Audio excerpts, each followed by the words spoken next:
Hello and welcome back प्यारे बच्चों। BST का जो सीरीज चल रहा है उसका ये वीडियो नंबर 10 है। अभी तक मैंने 9 वीडियो अपलोड किया है, आप ज़रूर देखिए। तमाम क्वेश्चन आपके एग्ज़ाम के लिए हैं, आपके एग्ज़ाम के अकॉर्डिंग हैं और सारे ही क्वेश्चन मैंने आपके बुक से सिलेक्टेड लिए हैं। सारे क्वेश्चन में से ही आपको इन्हीं क्वेश्चनों में से आपके एग्ज़ाम में क्वेश्चन आने हैं, इसलिए पूरे यकीन के साथ, पूरे विश्वास के साथ आप इस सीरीज़ से कंटिन्यू बने रहिए और आप प्रीवियस पेपर भी देखिए और ये भी देखिए कि आपका कितना क्वेश्चन यहाँ से हूबहू मिल रहा है। ठीक है, तो आज का जो सीरीज़ है, आज का जो क्वेश्चन है हम लोग स्टार्ट करेंगे।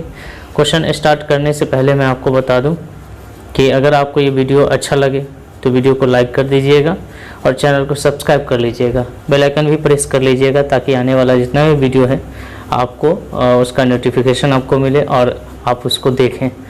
और इसके अलावा एक और बात यह है कि आप हमारा प्लेलिस्ट चेक करो, वहाँ आपको बहुत सारे वीडियो मिलेंगे, ऑब्जेक्टिव के, थ्योरी के, प्रैक्टिकल के, अकाउंट के, बहुत सारे वीडियो आपको मिलेंगे जो आपके एग्ज़ाम के लिए बनाए गए हैं, आपके एग्ज़ाम को ध्यान में रखकर बनाए गए हैं।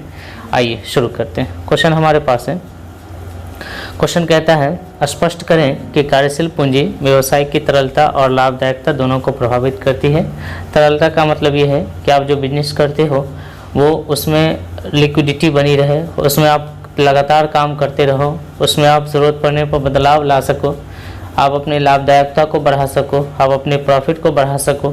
ठीक है, आप जब ज़रूरत पड़े आप उसको कैश में कन्वर्ट कर सको ज़रूरत के अकॉर्डिंग। ठीक है, मैं आपसे अगर पूछ लूँ कि भाई ये बताओ कि कैश और बिल्डिंग इसमें ज़्यादा तरल कौन है, तो आप कहोगे सर बिल्डिंग जो है वो मेरा फिक्स है, ये मेरा तरल नहीं है, मैं जब चाहूँ अब बिल्डिंग को जिस तरह चाहूँ उस तरह मैं नहीं ढाल सकता।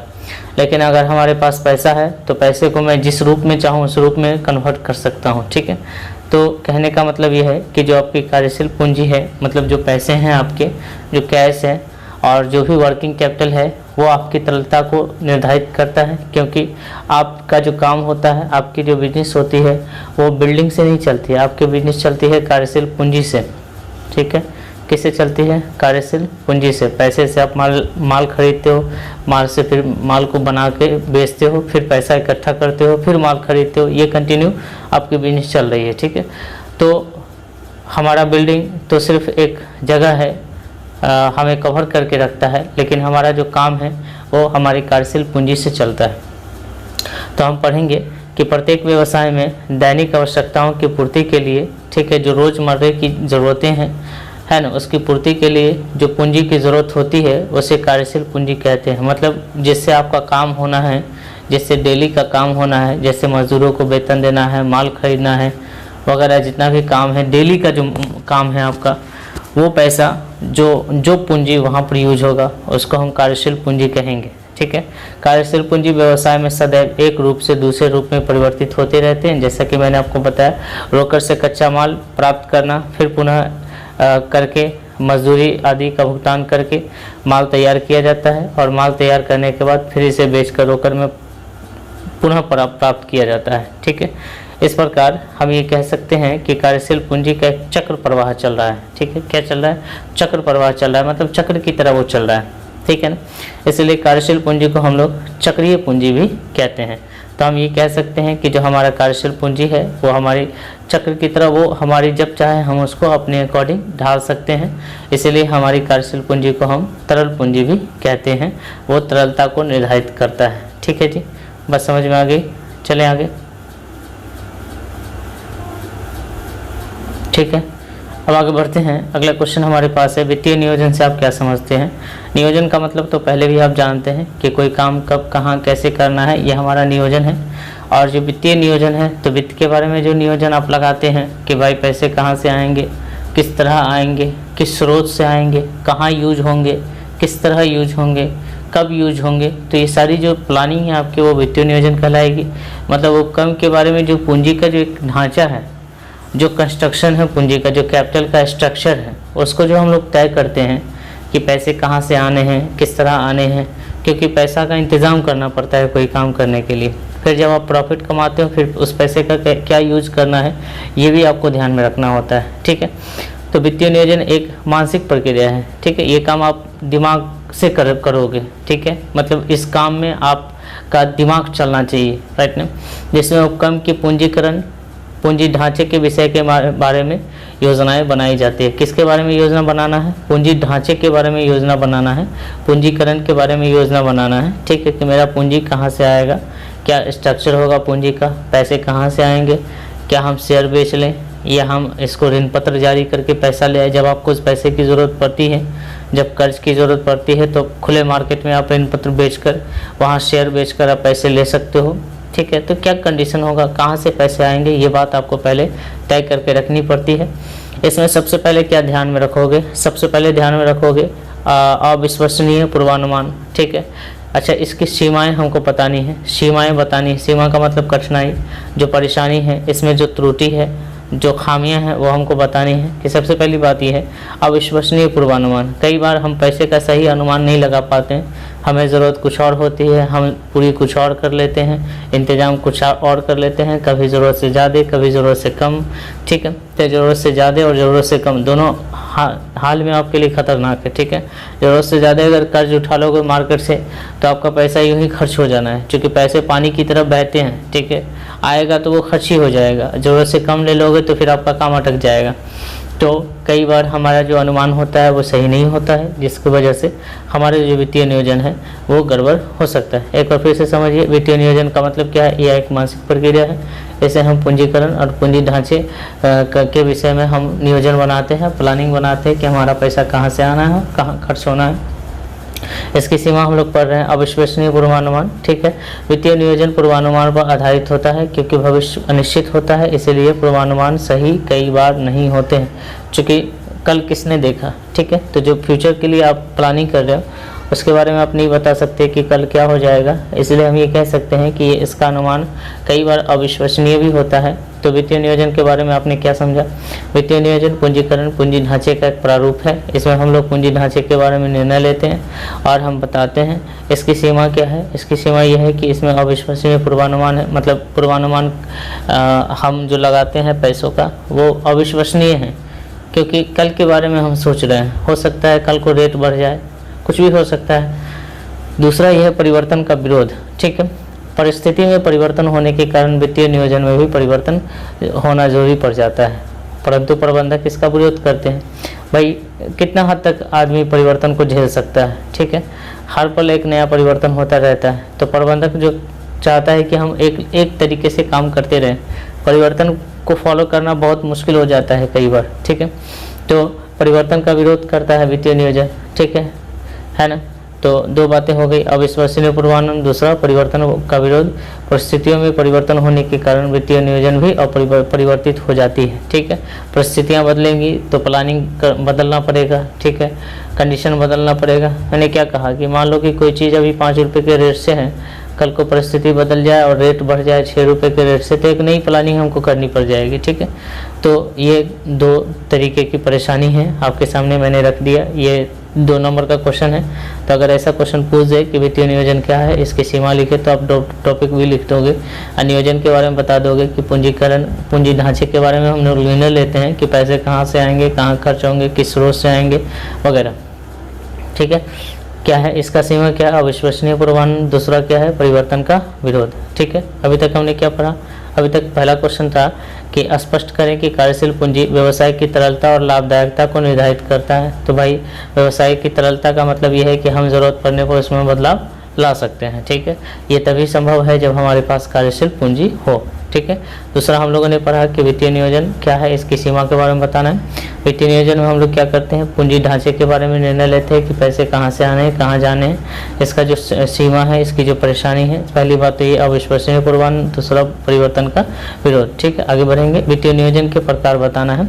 वित्तीय नियोजन कई प्रकार के होते हैं। पैसे का इंतजाम करते समय आपको कई प्रकार पर ध्यान देना पड़ेगा। अल्पकालीन के लिए कर रहे हो, मध्यकाल के लिए कर रहे हो या दीर्घकाल के लिए करते हो। व्यवसाय में 1 वर्ष से लेकर, है ना, 1 वर्ष तक के लिए जो नियोजन आप करते हैं, पैसे का जो इंतजाम करते हैं, चलो 1 साल के में हम कन्वर्ट कर लेंगे, पैसे का इंतजाम 1 साल में हम लोग रिटर्न कर देंगे, या जो भी है छोटा मोटा कर्जा है, ठीक है। तो ऐसा जो प्लानिंग आप करते हैं वित्त के लिए, उसको वित्तीय नियोजन कहते हैं। अल्पकालीन, मध्यकाल में क्या आता है, 1 वर्ष से लेकर 5 वर्ष। अगर कोई प्लानिंग ऐसा कर रहे हो जिसमें आप 1 वर्ष से लेकर 5 वर्ष तक के लिए पैसे का यूज करोगे, ठीक है, पैसे का इंतजाम कर रहे हो 1 वर्ष से लेकर 5 वर्ष तक के लिए, ठीक है, तो उसको हम लोग मध्यकाल कहेंगे। अल्पकाल किसे कहेंगे, 1 दिन से लेकर 1 वर्ष या 1 वर्ष तक, ठीक है, 1 वर्ष तक में जो आपको प्लानिंग करनी है, जो पैसे के लिए काम करना है, पैसे जुटाने हैं, ठीक है, उसको हम लोग 1 वर्ष तक के लिए अल्पकाल कहेंगे। मध्यकाल के लिए 1 वर्ष से लेकर 5 वर्ष तक, और दीर्घकाल के लिए हम लोग कहेंगे, एक व्यवसाय में जब 5 वर्ष से अधिक के लिए कोई प्लानिंग होता है पैसे का,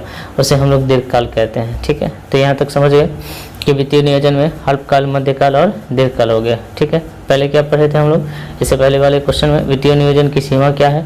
वित्तीय नियोजन की सीमा है अविश्वसनीय पूर्वानुमान और परिवर्तन का विरोध, ठीक है। आगे बढ़े, अगला क्वेश्चन हमारे पास है पूंजी बजटिंग क्या है।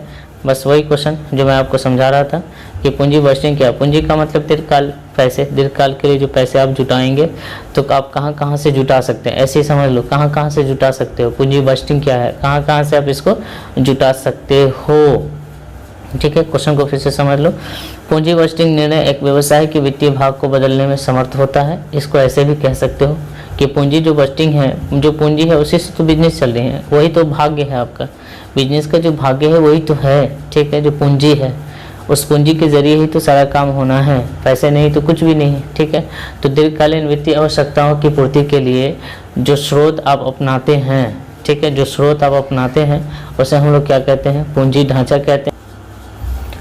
तो जो स्रोत हम अपनाते हैं उसे क्या कहते हैं, पूंजी ढांचा कहते हैं। कहाँ कहाँ से पैसे आने, इन स्रोतों को पूंजी बजटिंग कहा जाता है। मतलब एक बजट बनाते हैं कि पैसे कहाँ से आने हैं, ठीक है, उसको हम लोग पूंजी बजटिंग कहेंगे।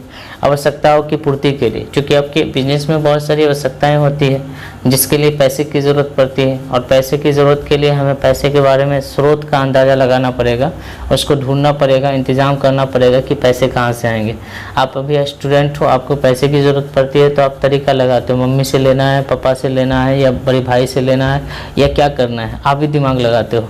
उसी तरीके से एक बिजनेसमैन को भी दिमाग लगाना पड़ता है कि पैसे हमारे कहाँ से आएंगे, ठीक है, उसी को पूंजी बजट कहते हैं। व्यावसायिक संस्था का अंतिम उद्देश्य लाभ को अधिकतम करना होता है। जैसा कि आपको पता है कि बिजनेस जो करते हैं हम लोग प्रॉफिट के लिए करते हैं, और अतः यह वित्त के उन स्रोतों का प्रयोग करना चाहेगा जहाँ से उसको अधिकतम प्रतिफल का मतलब जहाँ से उसको अधिकतम रिटर्निंग मिल सके, है ना। ऐसा कोई काम नहीं करेंगे जिसमें आपको रिटर्निंग ना मिले, ठीक है। ऐसी जगह से पैसा नहीं उठाएंगे जहाँ पर आप मतलब 5 रुपया कमाओगे और 10 रुपया उसी को दे दोगे, ठीक है। तो ऐसा कोई पैसा आप मार्केट से नहीं लोगे, ठीक है। तो आपको ध्यान रखना है, पूंजी बजटिंग के निर्णय व्यावसायिक संस्था के लिए अत्यंत महत्वपूर्ण होते हैं, बेशक महत्वपूर्ण होते हैं, क्योंकि अगर आपने गलत तरीके से पैसे कहीं से उठा लिए तो फिर आपकी बिजनेस डूब जानी है, ठीक है। क्योंकि इन निर्णयों को संस्था की वित्तीय आवश्यकताओं और लाभदायकताओं पर सीधा प्रभाव पड़ता है, ठीक है। जैसे मैंने क्या कहा आपको, राइट ना, मैंने क्या कहा, जैसे मान लो कि 1 लाख रुपया आप कहीं से ले लेते हो कर्ज के तौर पे, छोटा सा दुकान खोलते हो, आपने 5% सूद पे पैसा ले लिया है, मान लो कि, तो 5,000 रुपया पर मंथ आपको उसको पे करना पड़ेगा। इस 1 लाख से आप कितना रिटर्न कमाओगे, कितना कमा पाओगे, ठीक है। बहुत मुश्किल है तो 7 से 8 हज़ार रुपया आप कमा लोगे, बहुत है तो महीने के, ठीक है। तो 7 से 8 हज़ार रुपया बहुत है तो अगर कमा लोगे, इसी पैसे में रेंट भी देने हैं, अगर आप रेंट में कोई दुकान खोलते हो कहीं पर, और भी खर्चे हैं, कहाँ से आप कंप्लीट नहीं कर पाओगे, उसको पूर्ति नहीं कर पाओगे। इसलिए आपको ध्यान रखना है कि पैसे ऐसी जगह से जुटाने हैं जहाँ पर मुझे ज़्यादा से ज़्यादा रिटर्निंग हो, फ़ायदा हो, क्योंकि इन निर्णयों को संस्था का सीधा लाभदायकता पर असर पड़ेगा, सीधा प्रभाव पड़ता है। जैसे पुरानी मशीन के स्थान पर कोई मशीन खरीदने का निर्णय व्यावसायिक संस्था के लिए बेहद लाजमी होता है, ठीक है, राइट। तो हम ये कह सकते हैं, आप यहाँ तक कम से कम इतना याद रखोगे कि दीर्घकालीन पूंजी की आवश्यकता की पूर्ति के लिए हमें पूंजी बजटिंग करना पड़ता है। पूंजी बजटिंग हमारे लिए बहुत ज़रूरी है, या इसका असर सीधे हमारे लाभदायकता पर पड़ता है, ठीक है, सीधे लाभदायकता पर पड़ता है, राइट ना। आप यहाँ तक कम से कम इसको नोट करके याद कर लोगे, ठीक है ना, क्योंकि इसका निर्णय सीधे लाभदायकता पर पड़ता है, राइट ना। जैसे मान लो कि अभी एक एग्जांपल के तौर पे मैंने कहा कि पुरानी मशीन पर को रिप्लेस करके अगर आप नया मशीन ले रहे हो तो एक तरह की इसमें पूंजी इन्वेस्ट हो जाएगी, और पूंजी जब इन्वेस्ट हो जाएगी, पुरानी मशीन आपकी चल रही है, मान लो कि चल रही है, और एक नई मशीन आप ले रहे हो, तो पूंजी तो इन्वेस्ट हो जा रही है, लेकिन इसका रिटर्निंग तो ये भी दे रही थी, ये थोड़ी नहीं कि बहुत ज़्यादा रिटर्निंग देने लगेगी। तो आपको समझना है कि हम पूंजी के बारे में ज़्यादा से ज़्यादा ध्यान रखें कि हमारा पैसा मिसयूज कहीं ना हो, ठीक है, क्योंकि पैसा जुटाना बहुत बड़ी बात होती है और पैसे का सही इस्तेमाल करना भी बहुत बड़ी बात होती है। तो हमने पढ़ा वित्तीय नियोजन के प्रकार को पढ़ा। अल्पकालीन में क्या आता है, 1 वर्ष तक आता है।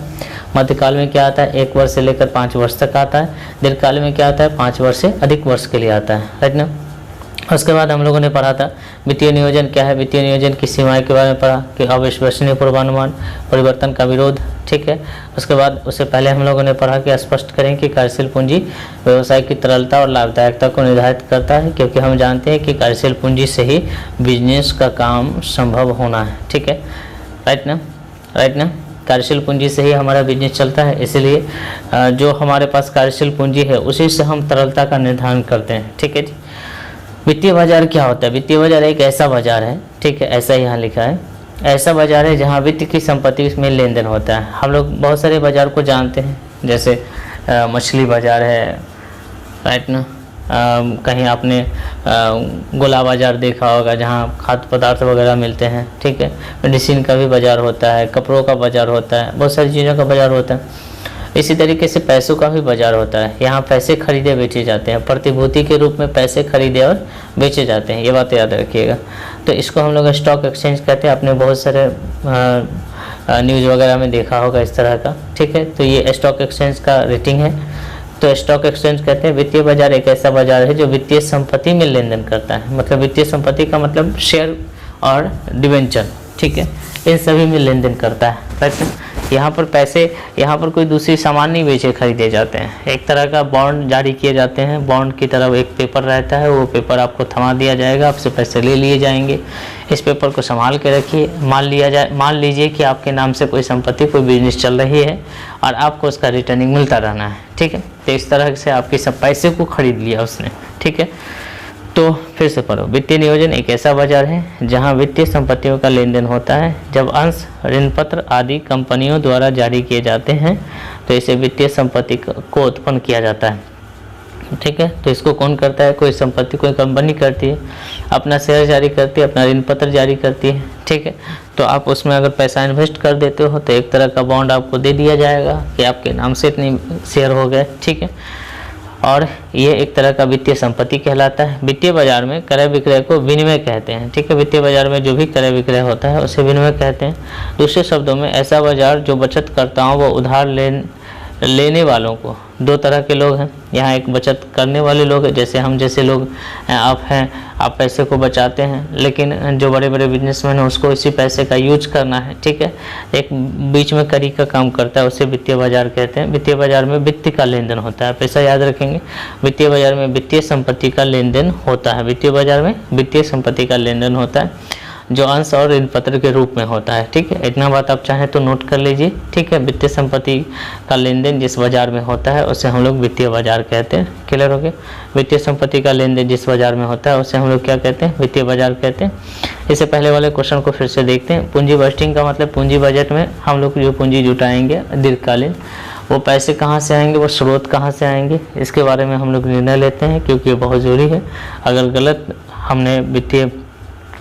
हमने कोई प्लानिंग कर ली तो हमारे लिए मुश्किल खड़ी हो जाएगी। वित्तीय बाजार के कार्य बताए, बहुत सिंपल है।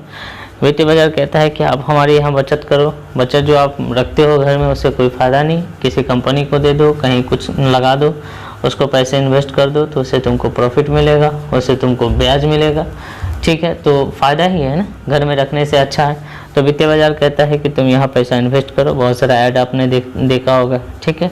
इन्वेस्ट करें, इधर इन्वेस्ट करें, उधर इन्वेस्ट करें। यह वित्तीय संपत्ति की कीमत में नियंत्रण करता है। वित्तीय संपत्ति का जो कीमत है, जो वित्तीय संपत्ति हमारी है, अंश है, ऋण पत्र है, इसका जो नियंत्रण है, इसका जो कंट्रोल है वो वित्तीय बाजार ही करती है। वित्तीय संपत्ति को तरलता प्रदान करती है। आप जब चाहें इसमें कैश में कन्वर्ट कर सकते हैं, ठीक है, और जब चाहे उस कैसे किसी की संपत्ति, वित्तीय संपत्ति खरीद सकते हैं, ठीक है ना। तो ये आप कर सकते हैं, राइट ना। तो वित्तीय बाजार के कार्य आपने देखा, वस्तुओं को सही दिशा प्रदान करना, वित्तीय संपत्ति की कीमत को नियंत्रण करना और वित्तीय संपत्ति को तरलता प्रदान करना, ठीक है। आगे बढ़ते हैं। वित्तीय बाजार के प्रकार बहुत ईजी है, ठीक है, बहुत अच्छे क्वेश्चन भी है और हर बार पूछा जाता है। तो जो छोटे पैसे हैं उसको मुद्रा कहते हैं और जो बड़ी पूंजी पैसे हैं उसको पूंजी कहते हैं, ठीक है। तो जो छोटे पैसे हैं उसे आप मुद्रा बाजार कहते हैं और ये अल्पकाल कोष के लिए हम लोग लेते हैं, ठीक है। छोटा मोटा पैसा कहीं से उठा लिए, काम किए और लौटा दिए, ठीक है।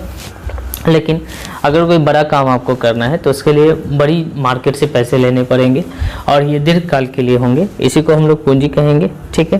बहुत सिंपल है, आप इसे पढ़िएगा। मुद्रा बाजार का मतलब मुद्रा बाजार से आशय उस बाजार से है जो अल्पकाल के कोष में लेन देन करता है। मुद्रा बाजार से आशय उस बाजार से जो अल्पकाल के कोष में लेन देन करता है और ये दीर्घकाल में, ठीक है। वो यह बाजार उन प्रतिभूतियों में लेन देन करता है जिन्हें एक वर्ष के अंदर, याद रखना, एक वर्ष के अंदर, मतलब अब अगर अल्पकालीन आपको प्लानिंग करनी है, जैसा कि हम लोग पीछे पढ़े थे, अल्पकालीन अगर प्लान करने हैं तो आप इस मार्केट से पैसा उठा लो, ठीक है। इसमें क्या क्या आता है? तो इसमें आता है प्रतिभूति के रूप में वाणिज्य पत्र आता है, व्यापारिक बिल आता है, ठीक है। व्यापारिक बिल का मतलब जो आप बिल वगैरह रहते हैं व्यापारियों के, तो 1 साल के लिए आप वो मान्यता प्राप्त रहते हैं, ठीक है। तो उसमें आप जो है जनरली तो व्यापारिक बिल जो होता है बीसीसी बोर्ड वगैरह वो 3 महीने तक के लिए वैलिड होता है, ठीक है। तो हम लोग कह सकते हैं कि इस तरह के जो कर्ज उठाने के जो तरीके हैं, ठीक है, उसको हम लोग मुद्रा बाजार कहते हैं, राइट ना। खजाना बिल है, जमा पत्र है, इत्यादि शामिल है, इसको याद रखिएगा। बस इतना याद रखिएगा कि मुद्रा बाजार अल्पकाल का बाजार है, इसमें अल्पकालीन प्रतिभूतियों का लेन देन होता है, ठीक है। अल्पकाल के लिए हम लोग ये पैसा उठा सकते हैं या कर्ज उठा सकते हैं, कुछ भी उठा सकते हैं, इसके तौर पर माल भी उठा सकते हैं। पूंजी बाजार एक ऐसा बाजार है जहां पर आप दीर्घकाल के लिए प्रतिभूति का लेन देन करते हैं। इस बाजार को जैसे यह बाजार उन प्रतिभूति में लेन देन करते हैं जिसकी अवधि काफ़ी लंबी होती है, ठीक है, 1 वर्ष से अधिक होती है। इसमें मुख्य रूप से अंश आते हैं, ऋण पत्र आते हैं, दीर्घकालीन ऋण आते हैं। याद रखिएगा, अंश, ऋण पत्र और दीर्घकालीन ऋण ये पूंजी बाजार के भाग हैं। व्यापारिक बिल, वाणिज्य पत्र, खजाना बिल और जमा पत्र ये मुद्रा बाजार के पार्ट है, ठीक है। तो मुद्रा बाजार अल्पकाल, पूंजी बाजार दीर्घकाल। मुद्रा बाजार में हम लोग 1 वर्ष तक प्रतिभूति को लेन देन करते हैं और पूंजी बाजार में 1 वर्ष से अधिक अर्थात लंबे समय तक के लिए करते हैं, ठीक है। तो एक बार हम लोग देख लेते हैं क्या क्या पढ़ लिए आज के क्लास में। आज के क्लास में हम लोग पढ़े, सबसे पहले पढ़े थे स्पष्ट करें कि कार्यशील पूंजी व्यवसाय की तरलता और लाभदायकता को प्रभावित करती है। तो ठीक है भाई, क्योंकि हमारे पास जो पैसे होंगे तभी तो हम उस पैसे को माल में कन्वर्ट करेंगे, माल को फिर पैसे में कन्वर्ट कर देंगे। तो बहुत बड़ी तेज़ी से हम लोग ये काम कर सकते हैं, तो इसी से हम कमाते भी हैं। तो इसलिए कार्यशील पूंजी होना बहुत ज़रूरी है। कार्यशील पूंजी ही हमारे लिए बिजनेस का एक जरिया है, ठीक है। तो जो फिक्स पूंजी होती है वो तो फिक्स होती है, उससे बिजनेस नहीं चलती। वित्तीय नियोजन क्या है? वित्तीय नियोजन में हम लोग जो वित्त है उसका जो पूंजी ढांचा बनाते हैं, ठीक है, उसको हम लोग वित्तीय नियोजन कहते हैं। इसकी जो सीमा है वो अविश्वसनीय पूर्वानुमान है। कई बार हमारे पूर्वानुमान सही नहीं भी होते हैं, परिवर्तन का विरोध, परिवर्तन होने पे हमें और भी बदलाव करने पड़ जाते हैं, तो ये परेशानी का सबब है। वित्तीय नियोजन के प्रकार में अल्पकालीन नियोजन मैंने पढ़ा 1 वर्ष तक के लिए, मध्यकाल मतलब 1 वर्ष से 5 वर्ष तक के लिए और दीर्घकाल मतलब 5 वर्ष से अधिक के लिए। पूंजी बस्टिंग क्या है? तो पूंजी दीर्घकाल पूंजी जुटाने का जो स्रोत है उसका जो स्ट्रक्चर बनाते हैं कि कहाँ से पैसे कितने आने हैं, किस अनुपात में आने हैं, अंश से कितने आने हैं, ऋण पत्र से कितने आने हैं, तो उसको हम लोग पूंजी बस्टिंग कहते हैं। वित्तीय बाजार एक ऐसा बाजार जहाँ वित्तीय प्रतिभूति का लेन देन होता है, ठीक है। इसमें आप अंश है, ऋण पत्र है इत्यादि कंपनी जारी करती है, आम लोग जो बचत करने वाले लोग हैं उसमें पैसा इन्वेस्ट कर देते हैं। वित्तीय बाजार के कार्य वस्तुओं को दिशा प्रदान करना, जो बचत आपका है उसको सही जगह लगवाना, ये वित्तीय बाजार का काम है। यह वित्तीय संपत्ति की कीमत नियंत्रण करती है, वित्तीय परिसंपत्ति को तरल बनाती है। मुद्रा बाजार, पूंजी बाजार हम लोगों ने पढ़ा। मुद्रा बाजार का मतलब अल्पकाल, पूंजी बाजार का मतलब दीर्घकाल, ठीक है। तो बहुत बहुत धन्यवाद इस वीडियो को देखने के लिए। लाइक शेयर सब्सक्राइब करना ना भूलें, अपने दोस्तों के साथ भी शेयर कर दीजिए और हमारे अगले वीडियो का वेट करिए और कंटिन्यू बने रहिए। इसके अलावा जितने भी प्ले लिस्ट है आप उसे चेक करिए, वहाँ से आपको आपके एग्ज़ाम के लिए बहुत यूज़फुल वीडियो सब मिल जाएंगे। ठीक है, और कंटिन्यू देखते रहिए, एग्ज़ाम तक एटलीस्ट आपको देखना है और यहाँ से आपको क्वेश्चन देखने को मिलेंगे एग्ज़ाम में। बहुत बहुत धन्यवाद, थैंक यू, बाय बाय।